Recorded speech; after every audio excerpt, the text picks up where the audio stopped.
This is the DRF Players Podcast.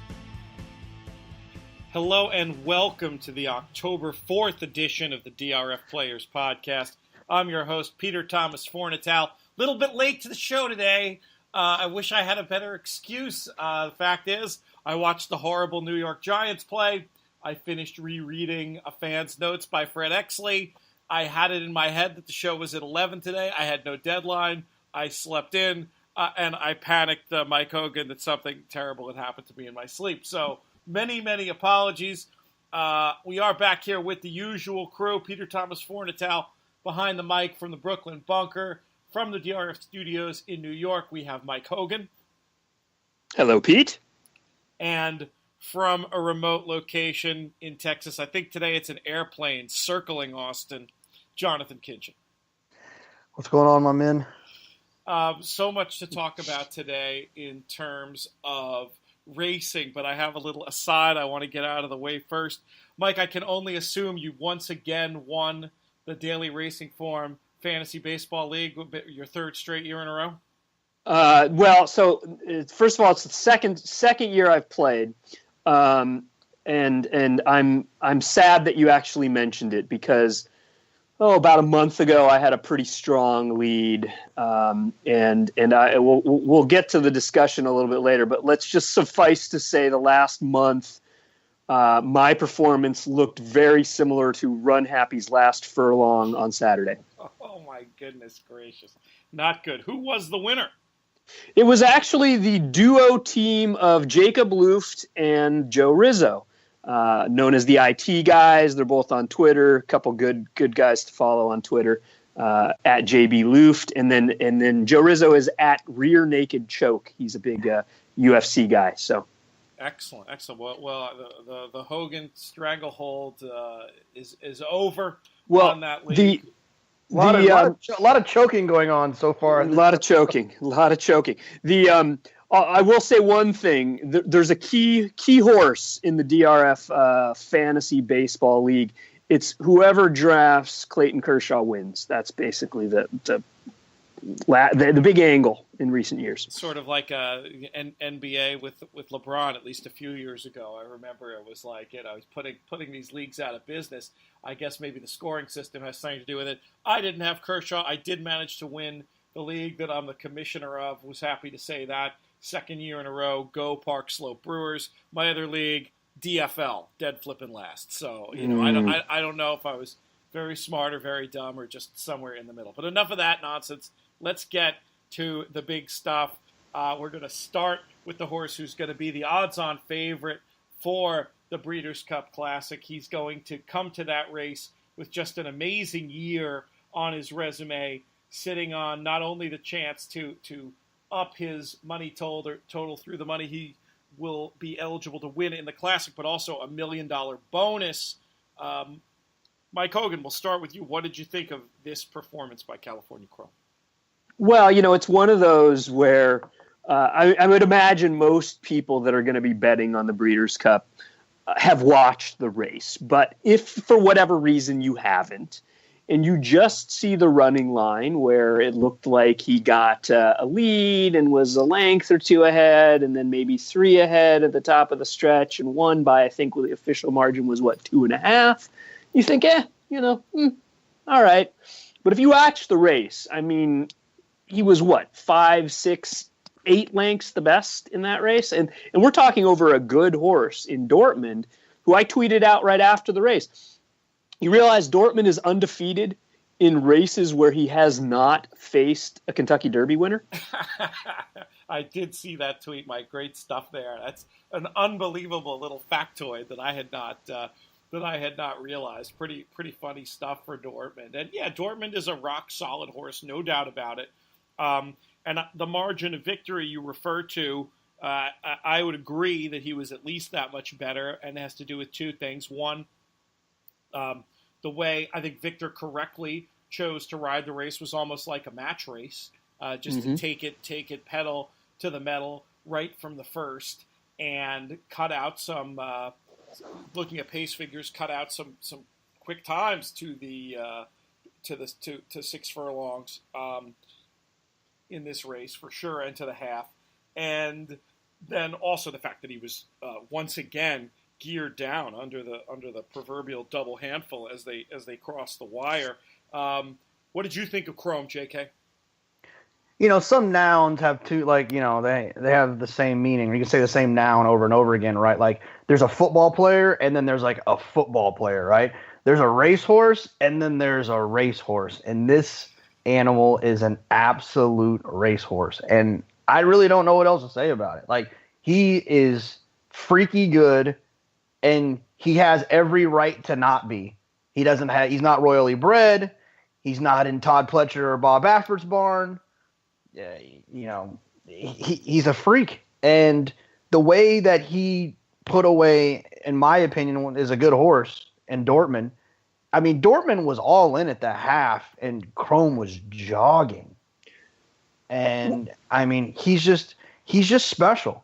He's a special racehorse, and it's so exciting for the little guy, and I guess I say the little guy in breeding to have such an unbelievable animal, and an animal that's going to probably hold the record for a really long time for the most earnings ever after he's done doing what I think most people think he's going to do over the next couple of months.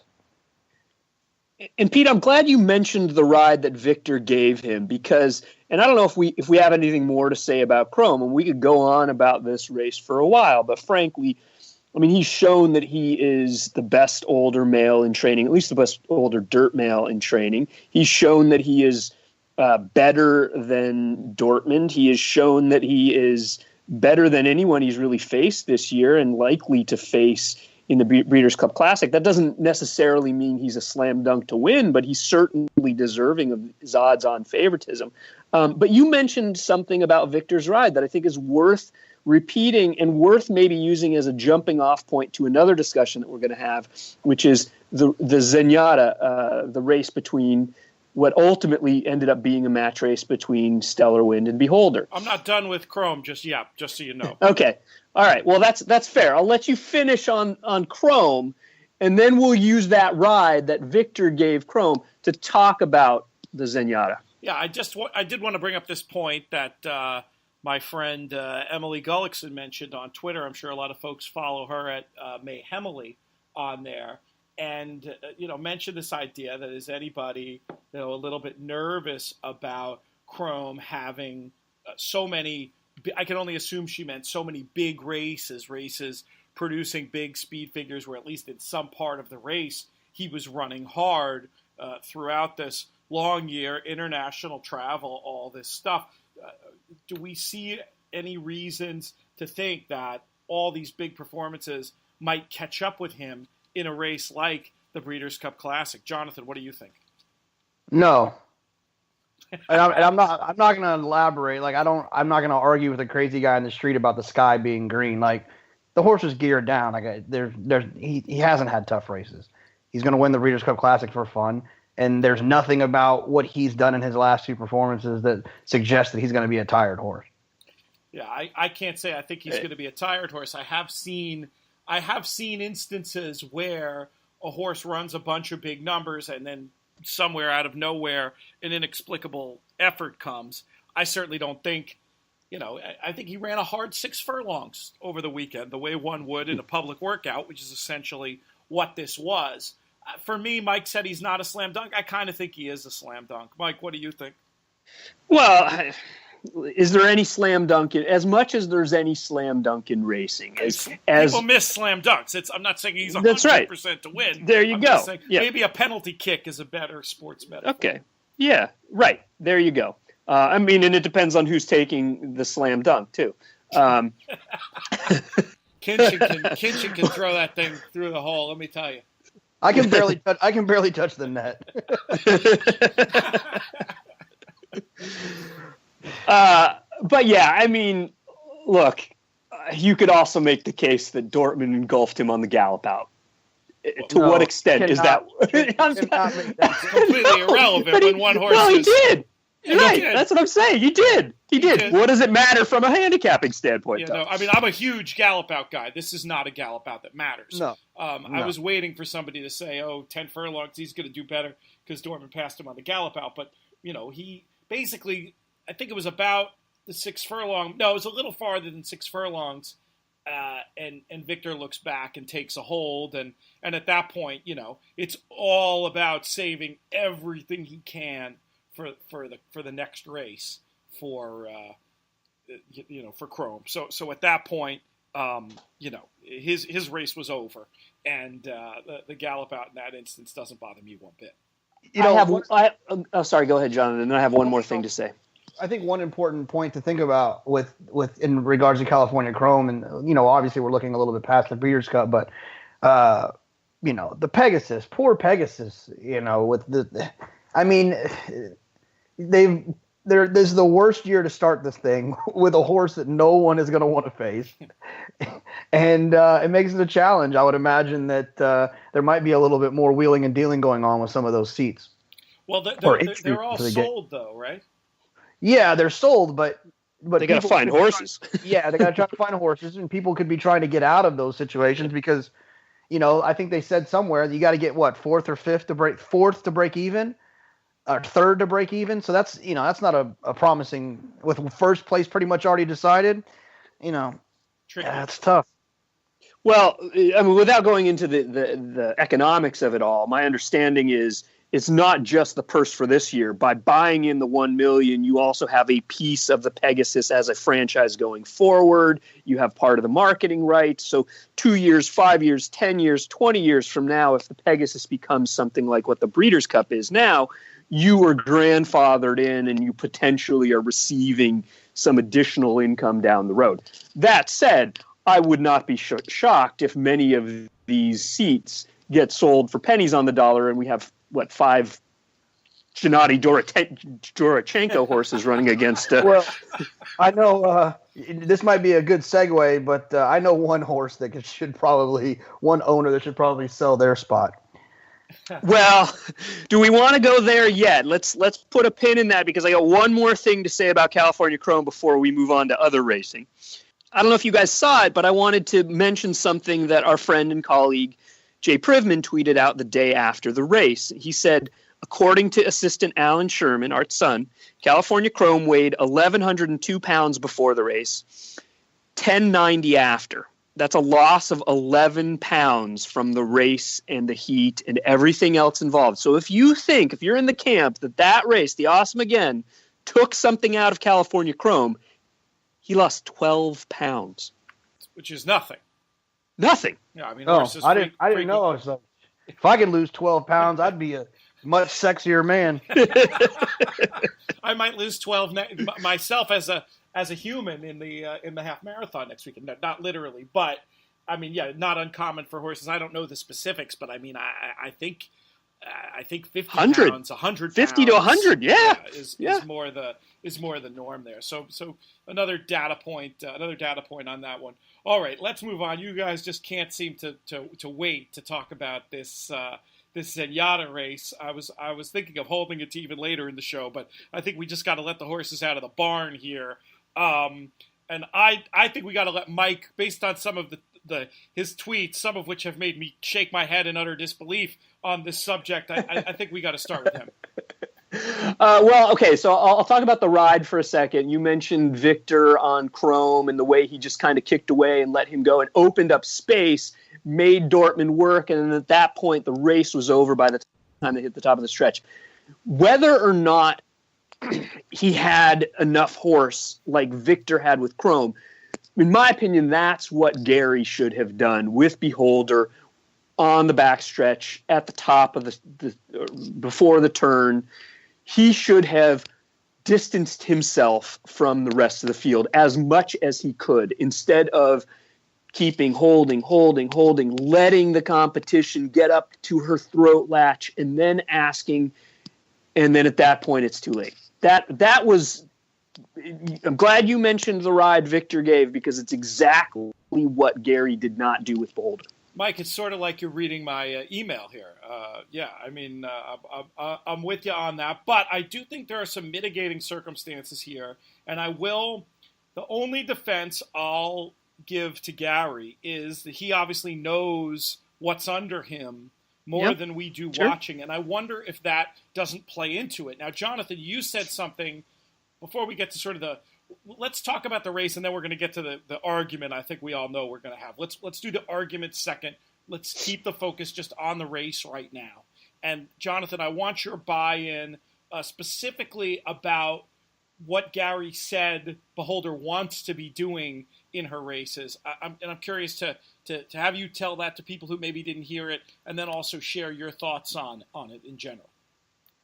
Yeah, pre-race and post-race interviews, which is key, I think, pre and post, because post-race interviews are, we can only trust those as much as we can trust them. But, he said that he, he didn't want to be the hunted. He wanted to be the hunter with her, and he wanted to sit off the pace, and that he wanted to have a target to run at, because it feels like that's what they tried to teach Beholder to do it as a young horse, is to relax. They got her to relax.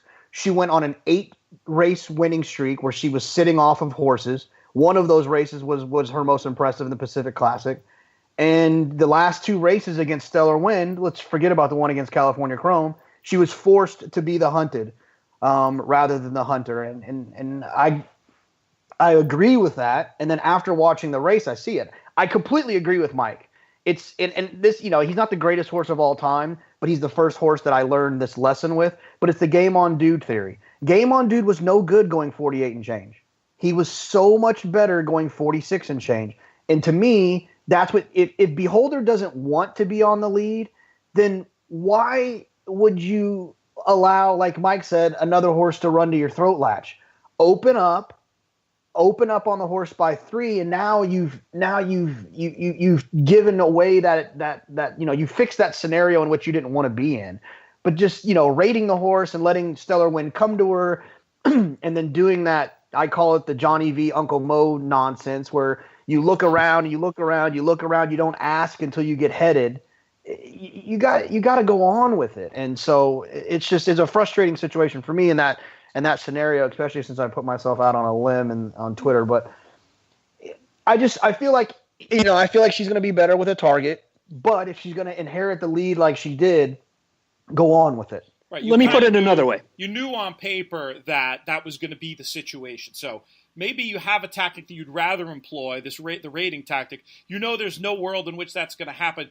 He kind of didn't maybe fully commit to the front-running tactic. And that sounds really weird because it's the better trip of the two.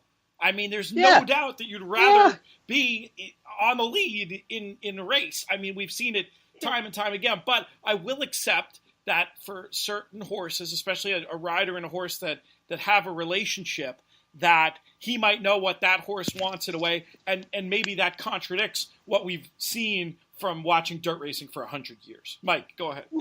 Listen.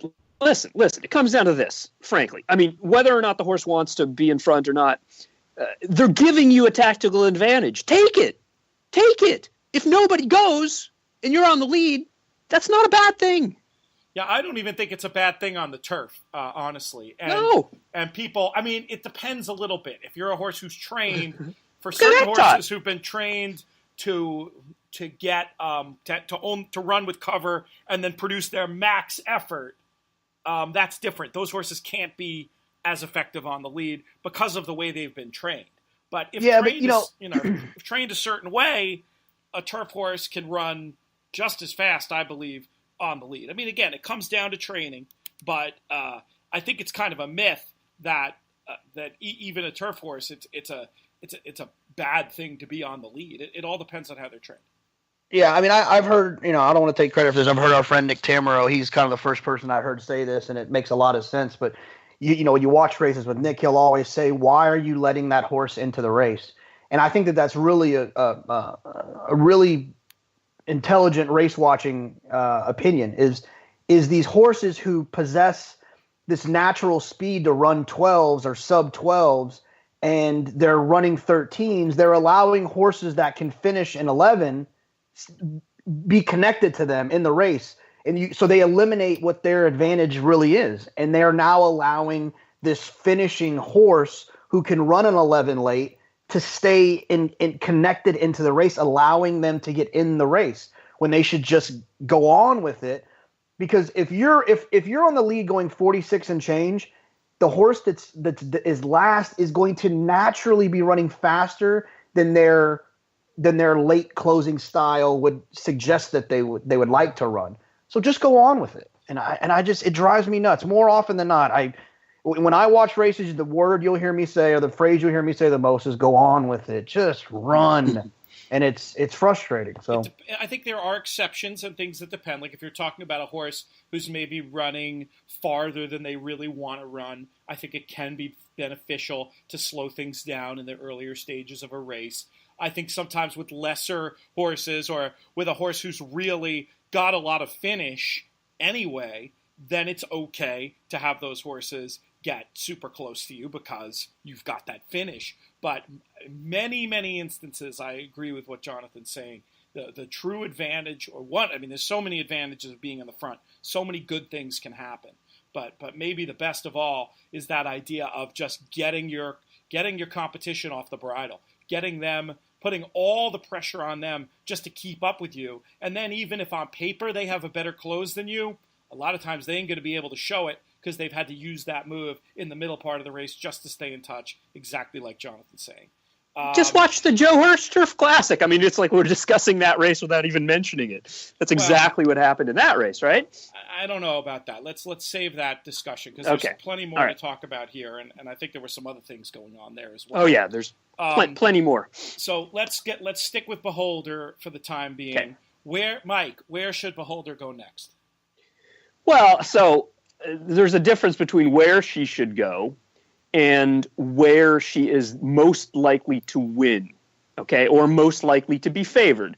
And look, that effort, regardless of the tactics, what we had was a racehorse who is a very good racehorse, a 6-year-old mare who has won a lot of races. At the top of the stretch, we had Gary had not asked her. Meanwhile, Victor had gotten into Stellar Wind and had been scrubbing and working and even went to the whip before Gary even moved on Beholder. Okay, this is a situation where if Beholder is still the Beholder we know, she kicks away. She cuts the corner. She kicks away. She puts away a rival who's already started working and who has something left. She didn't run like that. She didn't run like she's going to go forward. She didn't convince me that she was anything, that she was even as good as Stellar Wind, let alone better than Stellar Wind. I think despite the neck difference in the final order of finish, despite that, I think Stellar Wind ran the better race by 2 or 3 lengths. She went 39 feet further, according to Trackist, than Beholder did. She was being asked the whole way. She didn't stop. She was very, very impressive. And it left me with a number of questions to answer about Beholder going forward. And to what extent do I want a horse who is going to be a similar price to Stellar Wind and seemingly looks, in my mind, to be going the wrong way? All right, actually, before you answer the question, Mike, about the specific question I asked, I think you gave us a lot of good meat on the bone to chew on just from what you've said so far. So I'll kick it to Jonathan first with that idea, 40 feet farther. That suggests 4 lengths difference. You think there's any world in which Beholder ran as good a race as Stellar Wind did on Saturday? No, she did not run as good a race as Stellar Wind did on Saturday. But, I also don't think that she was given a scenario in which she could have run her best race. You know what I mean? It's like, I can go out there and run a mile with tennis shoes on, but if I go out there and do it with flip-flops, it's going to be a little bit of a different ballgame. I just feel like it was a different scenario, and she didn't run the race in the style in which my opinion is that she wants to run. Her past performances show she excels at, and her jockey said pre- and post-race that she wanted to do. So that's an excuse enough for me, and it's not going to happen this time. She's not going to be on the lead. She's going to have a target. Let me just interject a really good target, but a target. Let me interject with this. From a buyer speed figures point of view, second best race she's ever run. A 110 buyer speed figure, pretty close to the 114 she ran in the Pacific Classic last year that made everybody's jaws drop. Is it possible she's still at the top of her form, and this was just a situation where Stellar Wind, as good as we all thought she was. By the way, props to Marcus for picking her right on top on the pod. He was he really committed to that pick in a way that impressed me. Is it possible that she's just also incredibly good and everything? Some of this, Mike, your doomsaying about Beholder's maybe a little premature. Well, no, it's absolutely possible. And in fact, I think it's quite likely that she's good as she ever has been. But what I will say is she's not as good as Stellar Wind. Simple as that. On the square, quite she's likely just as good as she ever has been. I just want to put that in. I'm doing finger quotes. Yeah, sure. I'm going to use that against you later. That's entirely possible. That's entirely possible that she's as good as she ever has been.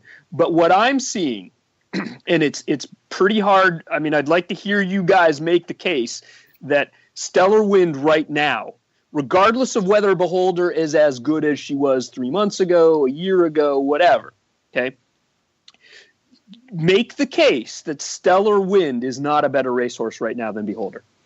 That she is not the more likely winner of the Distaff than Beholder. I see no point in making that academic argument because that's not how this game works. This game works by attaching yourself to horses whose odds on the tote board are greater than their chance of winning. Yeah. And I could absolutely easily see a scenario where Beholder is the more appealing betting proposition than Stellar Wind, because I think she will be. I think what you're saying is a little bit, I don't mean this in the negative way, but I think what you're saying is going to be the way that the crowd perceives this. For me, if you give us a scenario in the Distaff where Beholder is drawn outside of Stellar Wind, and we know there's going to be the target of Songbird out front, and, you know, getting to Jonathan's point about taking Gary seriously about her wanting to stalk Stellar Wind. I mean, even with the extra credit you might give Stellar Wind for the ground loss, if Gary is correct about that, and you look at the final margin and you know the class that Beholder has, and you see a scenario where maybe Stellar Wind has to stay closer to Songbird this time, and that takes a little bit of the finish out of her the way I was describing before, all of a sudden maybe Beholder gets the perfect trip. If she's 4-5-1, and she might be, No. I don't think she has to be the better horse right now. She has to be the not better maybe bet. the third choice. Why won't she be the third choice? She 100% is the third choice. Well, she might be the third choice, but I think we're talking about 7-5 on Songbird, 5-2 and 3-1. I think the difference between Stellar Wind and Beholder is not going to be. I think those are the odds on. I think those are the odds on a Saturday in July. Like, you got to remember, Cavorting is going to be in there to take money. Forever Unbridled will be in there to take money. No, I mean, there's a lot no way. No way those horses are going to be anywhere near the top three. No way. The Todd filly, like, they're going to take. I mean, they're going to take. I'm not saying they're going to receive money. They're not going to just be dead on the board like Val Dory or whatever. You know what I mean? They're going to have backing. There'll be 7 or 8 to 1. I mean, the fourth choice is going to be probably taking money to me. I would define that as into the teeth of Songbird. 7-1 is hammered. Yeah. Well, but what I'm saying is, it's not like you're going to get 5-1 on Beholder. I mean, if you do, look, I said 4, but I said 4 or 5. I don't think it's crazy at all, personally. Well, I mean, we'll see. Let's take a look at what she's actually trading at right now, where they actually have a civilized country where you can bet on these things. Well, lo and behold, and I did not know this coming in, you can get 4-1 on Beholder now. See, but that's not no run or no bet. So if you know you're going to get a refund once she enters the gate, it's probably going to be more like 7-2 or 3-1. But we'll see. And that's also not any of the fans betting on the 11 race win streak Songbird, who's going to get bet down like crazy. Yeah, she's 8-11 right now. Actually, interestingly, in the international markets, and probably this has something to do with the fact that they've, heard of Beholder more than they've heard of Stellar Wind. But Stellar Wind actually 9-2. So I could be wrong about the third choice thing and right about the odds. I think there's a world in which, and I'll say this, okay, and I want to put it back on Jonathan for a second too, because of something that Jonathan is always fond of saying. But I think that there's absolutely a world in which Stellar Wind is the third choice, yet the most likely winner of the Breeders' Cup Distaff. That's not crazy to me. That's not crazy. Let that sink in for a second. And then the other thing I will say, and Jonathan, this is something that you're fond of saying on the podcast a lot, and I've actually taken to heart. There's a difference between betting on what you want to happen or hope will happen and what you think is most likely to happen. And I think at least in my mind, maybe it's different for you, but at least in my mind, if I'm betting on Beholder to win the Distaff, it's more because I want there to be a different tactic, or I want there to be the Beholder that I've seen before where she kicks away and just looks like the best older filly mare in the division, versus what I've seen now, what I've seen with my eyes, which is that she has been passed by Stellar Wind, and you're hoping that she somehow reclaims that on the biggest stage against not just her main rival, but a new rival that could also be could be a super horse. She's been passed by Stellar Wind in races where she was forced to go to the front, and paceless races where she was first to go to the front. She had the tactical advantage, and she lost. But weren't you listening to the first 10 minutes, though, Mike, where we talked about the idea that maybe that this is the rare horse who actually doesn't want to be ridden that way? But again, you guys are hoping that's the case, and you're relying on something that the jockey says. Her PPs more or less suggested to me. Well, okay. So anyway, but you're still hoping that you get that same trip, and you're hoping, right? Aren't we saying that's also what I was saying about I'd like it better if she were drawn outside. I could pretty much guarantee there's no hoping she's going to get that trip. The hoping is that we're right and she's good enough. She's going to get that trip. I think unless she's, if she's drawn outside, she's going to get that trip. She draws a 1 or the 2 hole, then it's a completely different situation. It's trickier. Then there's a lot more hope involved. But drawn outside, I think it's pretty good. You do make an interesting point. Like, I'm looking at these prices now, and I'm seeing, I was just sort of making an assumption in the UFC. She lost by a neck, because people are going to think she lost by a neck. They're basically the same horse, right? But that's my point. She's not as good as Stellar Wind. Wins and losses mean more than that, and Stellar Wind's beat her twice this year. So when the betting opinion, they're going to bet based on the wins. Yeah, but the one time Beholder won't beat her, she beat her open lengths. So, people don't go more than 2 back. Talking about the public. I don't know. Perhaps, but those 2 losses were for a horse that was by far the favorite and barely lost in both races. So they tend to forgive that a little bit, especially if you can make the case of an excuse. Well, too much of this seems like you guys are. Too much of this is academic, and we're going too far down the rabbit hole. But I will say this: the idea of 9-2 Stellar Wind is also. The thing is, it's appealing, but also I still come back to what I was saying before the show about God. I don't know how much I want to take on Songbird at all. I think it's going to be one of the most. I think it probably will be the most interesting race of the 2 days. I can't wait. Jonathan, are you still fully committed to betting Beholder? Describe to me your attitude going into this race. Well, I think a full commitment to bet something 4 weeks, 5 weeks in advance is always a dangerous proposition. But if she draws outside, and Mandela, he's not a cagey guy. If he's saying all the right things and she's training well and the workout reports look fine, if all the things are pointing in the right direction, I've got no problem betting her at the right price if she's drawn outside. I think if she gets a stalking trip, it's a different scenario for her. Sounds like about a gallon of cold water, though, since we first discussed your plans for Beholder. Who's the crazy one now, huh? No, well, your next statement. Well, we haven't gotten to what's crazy yet. Your next statement goes down in the crazy Hall of Fame. So. No, because I'm gonna phrase it in a way where you guys will. I'm just gonna quote Mike. Me. Mike on Twitter in the last week has told us Beholder should run in the dirt mile and the filly and mare sprint. Both completely crazy ideas as far as I'm concerned. Defend yourself, Mike.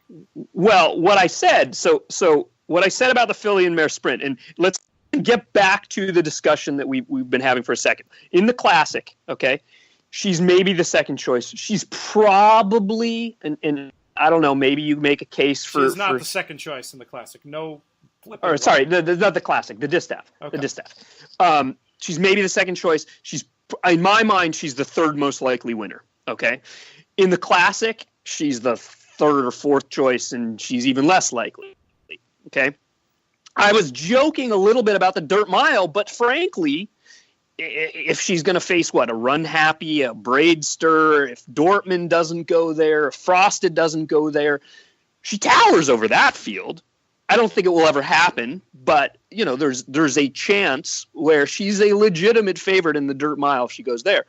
I know for a fact, and this is what I want. This will never happen. I'll preface it by saying this, but I know for a fact if they decided to run her in the Breeders' Cup Filly and Mare Sprint, she would be a legitimate favorite, and she would be by far the most likely winner because there is nobody that is nearly as good as, even at 7 furlongs, even at maybe not her best distance, there is nobody that would behold her at 7 furlongs on the dirt in the Breeders' Cup Filly Mare Sprint.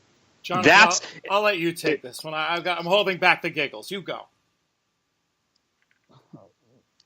Well, first, let me ask you this: do you disagree? Do you disagree that she would be, if she decided to go there, if they chose? I know they won't, but if they did, do you disagree that she would be favored in the Filly Mare Sprint? She might be favored. I think she'd be vulnerable in the weird alternative reality, which will never, ever, ever, ever, ever, ever happen, that they did such a thing.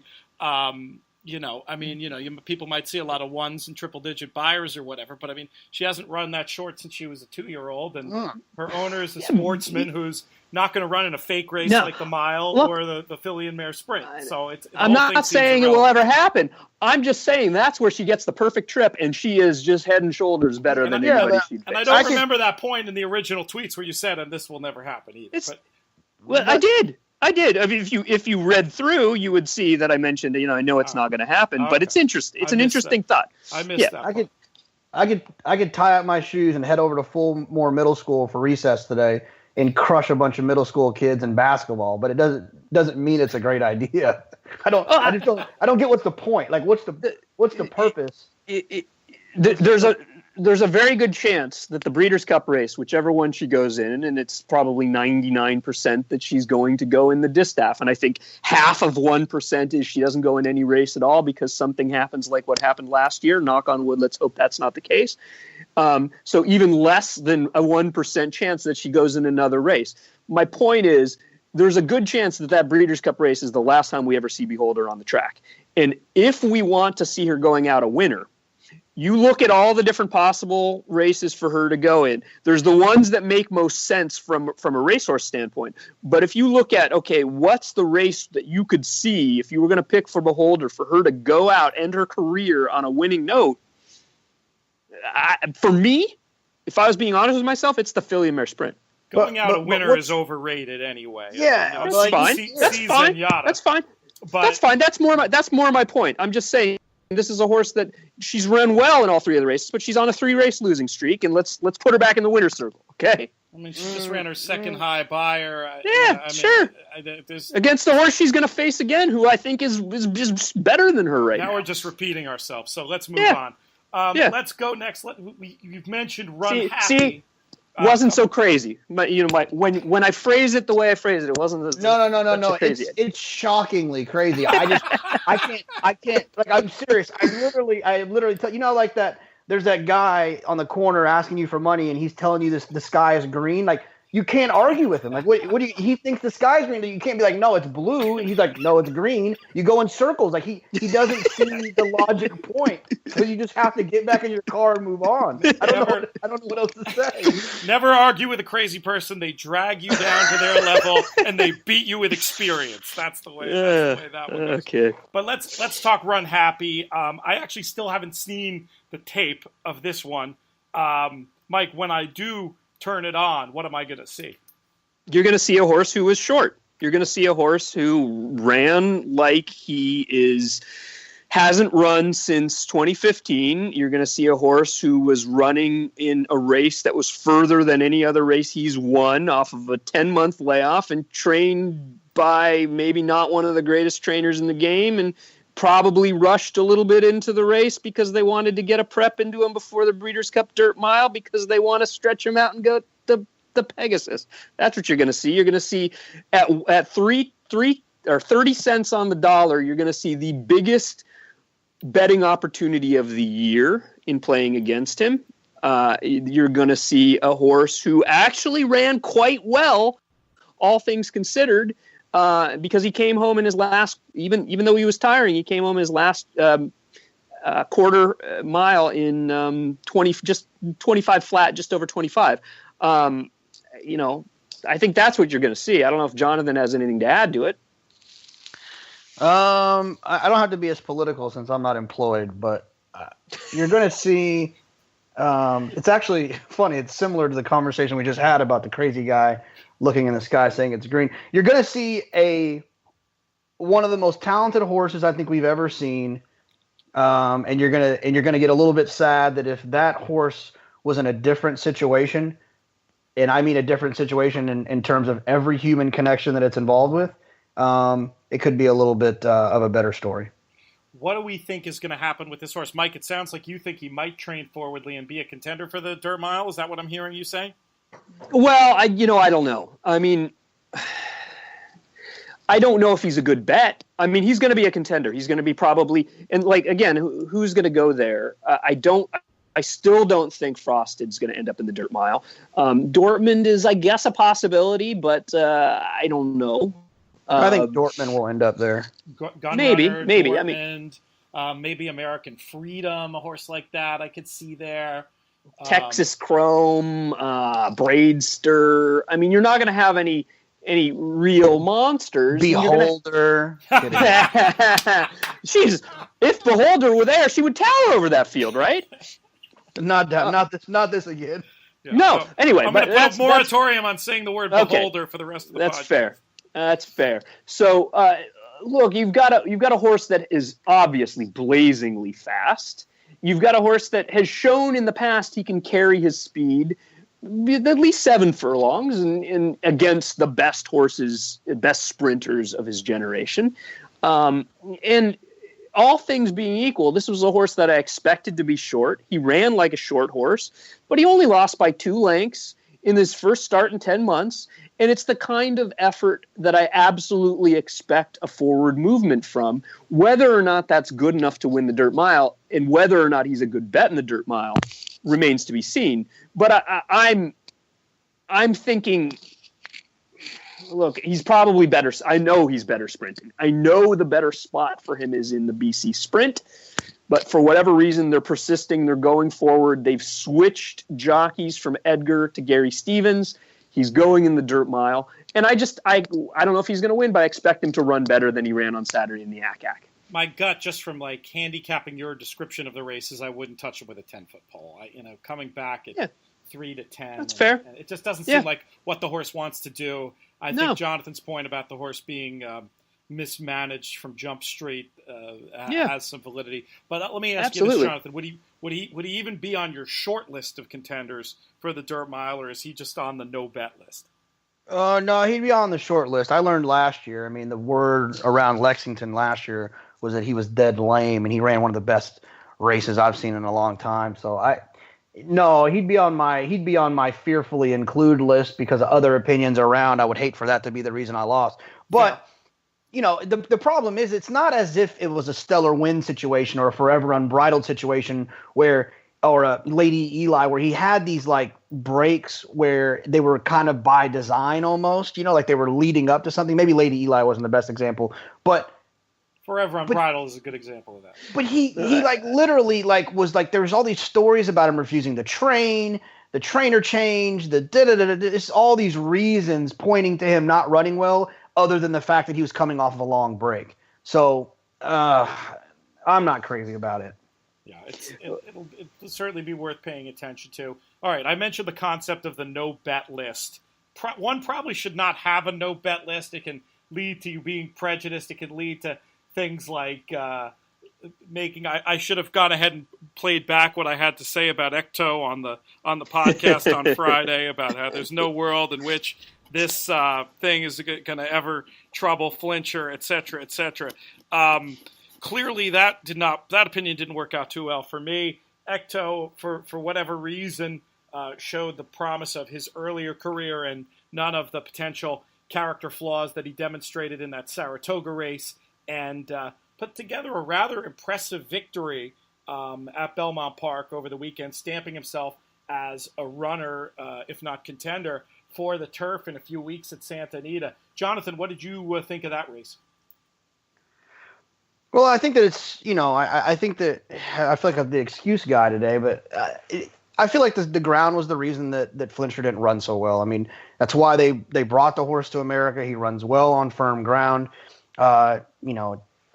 Not only just because Chad said it, but what else was Chad going to do? Was he going to? I mean, he'll scratch a horse because of soft ground, but what was he? If he scratched him there, where was he going to run him as a prep? So, Ectot got loose on the lead, and Flintshire just didn't pick up. He didn't even look himself. It's not. I just think it was the ground, and hopefully Found shows up, and I'll have an opportunity to get Flintshire at a more fair price.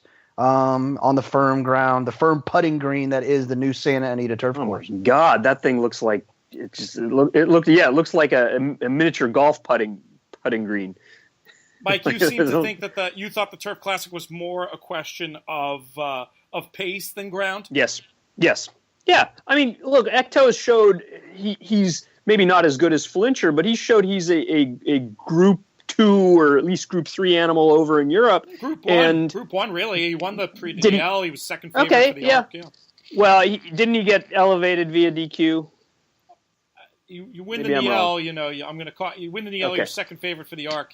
I'm comfortable saying you have Group 1 form. Fair enough. So this is a good horse who had proven form over in Europe, and you give him a pace advantage where your main rival, and obviously the 1-5 favorite, is last, and nobody goes with you. For whatever reason, they didn't enter the rabbit in this race, and he just got loose. Everybody else that was stalking him backed up, and on the turn and prior to the turn, I saw Javier realizing that what was going on, and he got into Flintshire and asked him to go. And he responded, but by that point, when you let a good horse, maybe not as good as you, but a good horse nonetheless, have that kind of tactical advantage, it's really, really tough to run them down. Yeah, I mean, it's a fair point, and I do think, I mean, the only thing I'll dispute in what you said is I don't think he responded. I mean, we've seen Flintshire respond. That was not Flintshire's response. Well, maybe, and maybe some of that is the ground, but some of that is, he had to make him get into the race earlier. I think he usually responds in the stretch. He had to make him go prior to the turn. He really realized that the race could have gotten out of hand on the backstretch before the final turn. And Victor said it's now or never. I got to ask him.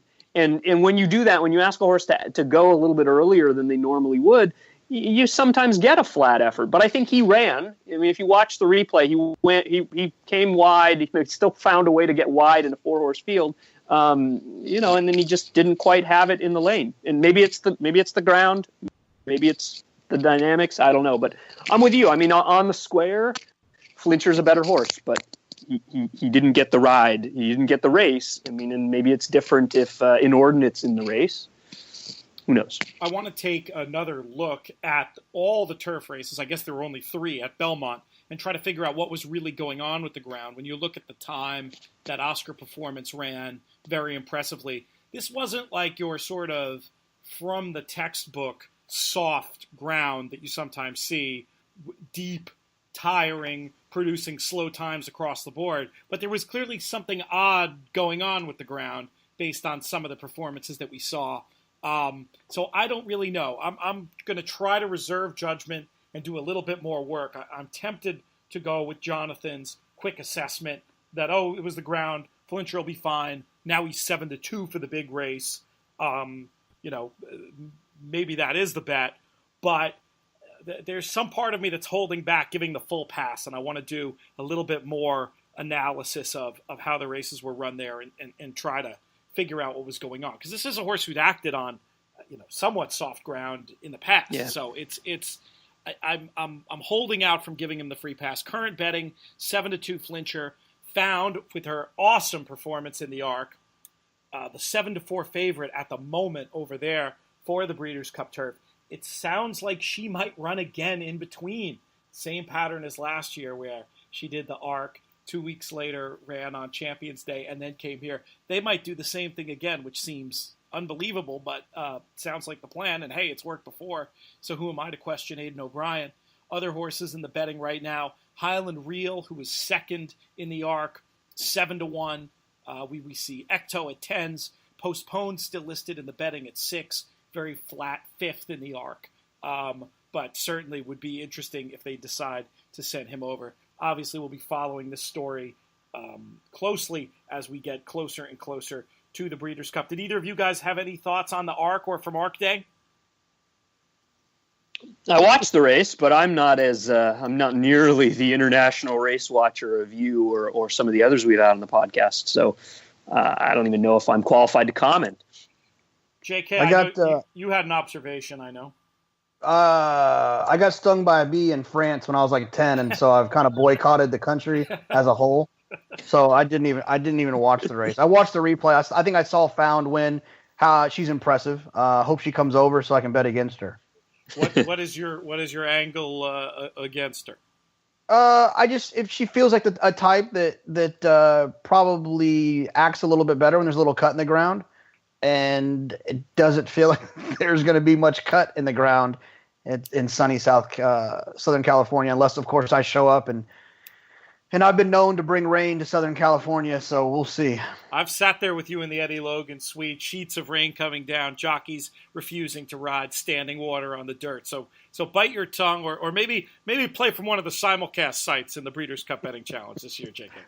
Fair enough. I was going to give you the funny tidbit of the first 3 under the post in the Arc, obviously all trained by Aidan O'Brien and all by Galileo. What an amazing feat for Coolmore and their whole operation. I mean, the Breeders' Cup Turf is not the most prestigious and impressive turf race in the world. The Prix de l'Arc de Triomphe is. And so to have the same trainer and sire come 1, 2, 3 in that's just an incredible feat, and hats off to them. If only I'd been smart enough to throw Highland Reel at the bottom of my exactas. Now, there was so much other good racing. We don't have time to talk about every race, but we do have about 7 minutes left. So I figure we could maybe round table about, maybe we can each just pick one effort that impressed us out of the other races over the course of the weekend, especially that big run of stakes at Belmont and Santa Anita. Mike Hogan, we'll start with you. What's another performance that caught your eye? Well, so Forever Unbridled was really good, and she closed into a slow pace. She was by far the best in there. And I think she's become a very good filly for Dallas Stewart. And obviously her sister was good and her mom was good too. I noticed something, and I'm curious what you guys thought if you saw this. For me, she got really weird with her lead changes. She was very late to change leads in the stretch, and then she changed leads and then changed back before the wire. The way he's managed her all year with giving her breaks and everything, I don't think I've seen that from her before. I'm wondering if there's something going on with her. Thoughts? My first thought is maybe this is another one where there's a surface issue. I feel like Dallas Stewart's managed her so carefully. Perhaps if there is a training mishap and she doesn't end up running, perhaps that was the tell. But I feel like I trust Dallas Stewart. He's managed her so carefully. I feel like if she shows up there, that wouldn't give me pause, and partially because of the fact that it was off going. What do you think, JK? Yeah, when there's something with the surface, a lead change is a little bit more acceptable. Also, she won clear by 2, so it's like even when that happens, there's somewhat of an excuse for a lead change, kind of like the Nyquist example we talked about the first half of the year in the Florida Derby when he flipped leads late. I think it's more like a boredom thing than it is a tired thing. It's when I see them digging in, trying to run harder, and they switch leads is where I find it as a negative. Jonathan, we'll keep it with you. What's a performance that stood out to you over the weekend? Something we can use forward in our Breeders' Cup handicapping. Well, I just think in handicapping in general, a performance is a performance by our friend and former podcaster Matt Bernier on the NBC show when he gave Gormley out. I think it maybe 10 or 12 to 1. But the handicapping point that he pointed out in that race that I think that everyone should keep an eye on. And it's one that I've seen before, but I completely missed it in this race. Is when a trainer wins first out, when he doesn't win first out, he has a good horse. And that's exactly what happened with Gormley for John Sheriffs. He never wins first out. I mean, literally, I don't know if he's won first out since Zenyatta. He has. He actually wins at an okay rate, but I get your point. But he's not one that has horses cranked. It's not. Right. He's no Todd Pletcher. Not his goal. No Wesley Ward. Yeah. And when you see a horse that runs so well on debut, the fact that the expectation that horse is going to improve going into their next start is one that I think that you should make sure you consider and bet accordingly. And it was one that I just obviously he was helped by the loose horse and straight fire not pressuring, but still, the horse ran well. I'll say this just to add on to that point, piggyback onto it. When you see trainers whose horses typically don't have speed, who don't train speed into their horses, Shug McGahee comes to mind, doesn't really train a lot of speed into his juveniles. Sheriff's at the top of this list. How often do you see that his horses kind of fall out of the gate and trail? So when this one breaks in the debut and is within a head of the lead, that's indicative. That's indicative to me of a horse who just has that natural speedy talent. And because it's Sheriff, this horse is going to stretch out. And a great angle on 2-year-old races this time of the year that my buddy Sean Borman, who I name check on here from time to time, is always espousing is to really be skeptical of the big one-turn figure horses the first time they're running 2 turns. And even though Gormley hadn't run 2 turns, he had debuted at 6.5. And the bigger thing, though, is the showing speed and who the trainer was. So that's one that I felt like kind of a jerk for missing. I'm not going to lie. But a similar angle applied in the race that I wanted to talk about a little bit later in the card, and that was the Chandelier. And fortunately, DRF Players Podcast listeners hopefully benefited from this one as well, because Jonathon Kinchen tipped her right on top here on the podcast. Number 1 with honors, the only one who ended up running in the race who had 2-turn experience. The only question was if she'd adapt to the dirt. She got passed. She got beat by number 2, Noted and Quoted, who, to be fair, I think all of us said we didn't like in the race. But still a pretty nice effort from With Honors at 9-1. What did you think, JK, and do you like her chances going forward?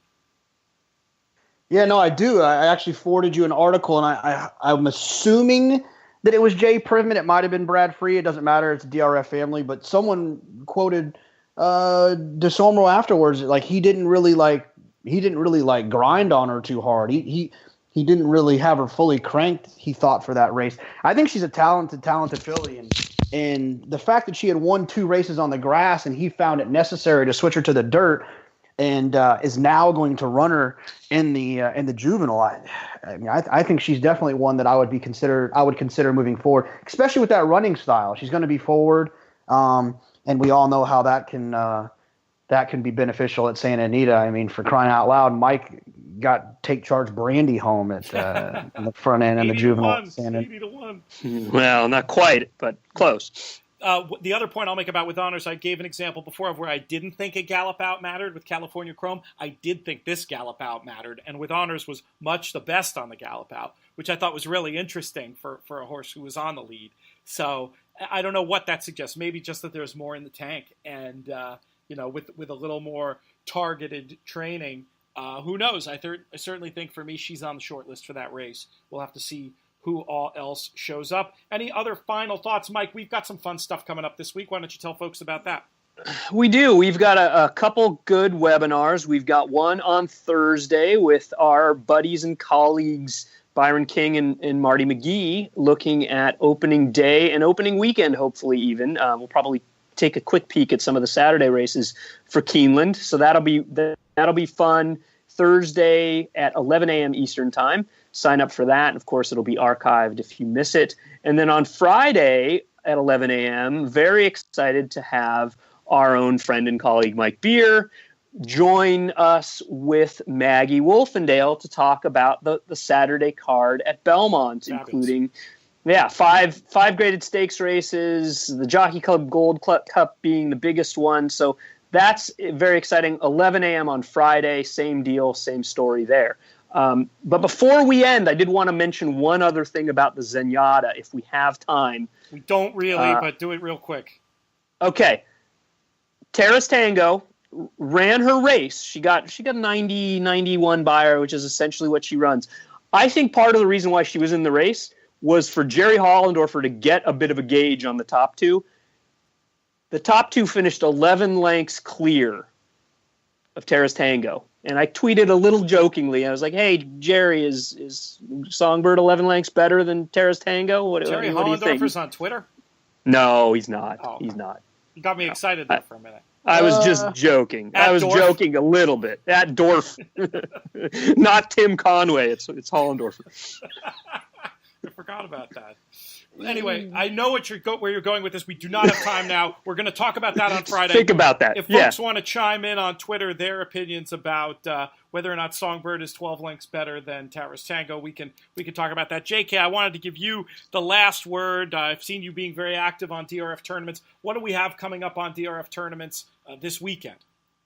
I know you can. I think there's still an opportunity to get qualified for the Breeders' Cup Betting Challenge, unless you got 10 dimes laying around and you don't care. But still, even if you got 10 dimes laying around, you probably should still try to get in for free. Get a second one. You can play 2 this year. Makes good financial sense. I know they're still qualifying for Gulfstream. You missed out on Santa Anita, but you can still fly out there and holler at TQ and play. The Gulfstream tournament, they're still qualifying for, and then obviously there's NHC stuff working. I've got one other thing to say before we drop. Hit me. As soon as I post this, the avatar will go up, Jonathan. Oh, good. I want to see this. I spent my entire Sunday morning photographing. All right, well, we'll make sure you go and check out Mike's Twitter. I assume that'll be on the @DRF Hogan account, Mike. At DRF Hogan will be replaced with Jonathan's avatar of his choice for me for 24 hours from the time I post it, which will be when I post this podcast. So check it out. You better be heavy tweeting like you always are. Don't don't go dark for 24 hours. Yeah, no, I'm around. And fans of the show, get those screenshots ready. That's all I have to say. All right, that's all the time we got. Other things to be dealing with here. But I want to thank you guys so much. Good, lively discussion today. Thank you, Mike, for your creativity and handicapping insights. JK, good stuff as always. Thanks the most to all of you for listening and downloading. Really appreciate all the interactions. You can hit us up at podcast@drf.com or find us at our various Twitter handles, at DRF Hogan, at UT Big Hair, at Looms Boldly for me. We're going to be back on Friday going over another great weekend of Breeders' Cup prep races. Until then, may you win all your photos.